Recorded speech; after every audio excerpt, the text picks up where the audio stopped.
Film ఇండస్ట్రీలో చాలామంది star హీరోలు వివిధ కారణాల వల్ల కొన్ని సినిమాలను మిస్ అవుతూ ఉంటారు.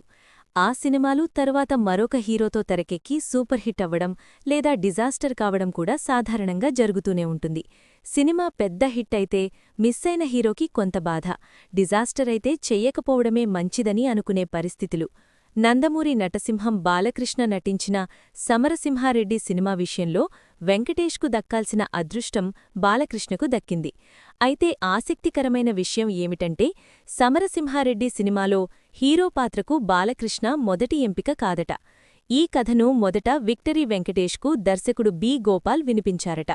వెంకటేష్కు కథ చాలా నచ్చినా ఇందులోని ఫ్యాక్షన్ ఎక్కువగా ఉండటంతో తనకు కథ పూర్తిగా సూట్ అవ్వదని, ఈ క్యారెక్టర్కు బాలయ్యే సరైన ఎంపిక అని వెంకీ స్వయంగా మేకర్స్కు తెలిపారట. దాంతో ఈ కథ బాలకృష్ణ దగ్గరకు చేరి ఇండస్ట్రీ హిట్గా నిలిచింది. బాలకృష్ణ కెరియర్లో సమరసింహారెడ్డి ఒక మైలురాయి చిత్రంగా నిలిచింది. బి. గోపాల్ దర్శకత్వంలో వెంకట్రావు నిర్మించిన ఈ చిత్రం అప్పట్లో ఇండస్ట్రీ హిట్గా సంచలనం సృష్టించింది. బాలయ్య పవర్ఫుల్ ఫ్యాక్షనిస్ట్ రోల్లో నటించగా అంజలా జవేరి, సిమ్రన్ హీరోయిన్లుగా కనిపించారు. ఫ్యాక్షన్ నేపథ్యంలో తెరకెక్కిన ఈ సినిమా మాస్ ప్రేక్షకులను విపరీతంగా ఆకట్టుకుంది. సినిమాకు మణిశర్మ అందించిన సంగీతం ప్రధాన బలంగా నిలిచింది. పాటలు మాత్రమే కాదు, బ్యాక్గ్రౌండ్ స్కోర్ కూడా ప్రేక్షకులను ఊపేసింది. ఈ పాటలకు ఇప్పటికీ అభిమానులు ఊర్రూతలుగుతుంటారు. ఈ సినిమాలో బాలయ్య డాన్స్ కూడా అద్భుతంగా నిలిచింది.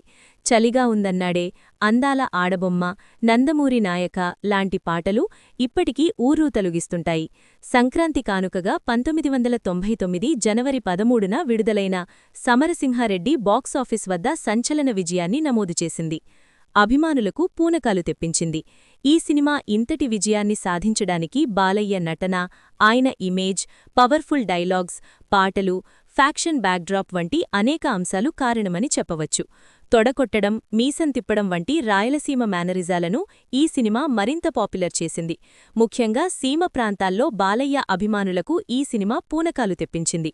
కేవలం 6 కోట్ల బడ్జెట్తో రూపొందిన ఈ సినిమా 32 కేంద్రాల్లో 100 రోజులు పూర్తి చేసుకుని ఫుల్ రన్లో 15 కోట్ల రూపాయల షేర్ను రాబట్టింది. అంతేకాదు 3 థియేటర్లలో 227 రోజులు, 29 కేంద్రాల్లో 175 రోజులు, 122 కేంద్రాల్లో 50 రోజులు, ఒక థియేటర్లో ఏడాదిపాటు ప్రదర్శితమై సరికొత్త రికార్డులను సృష్టించింది. అభిమానులకు పూనకాలు తెప్పించింది. ఈ సినిమా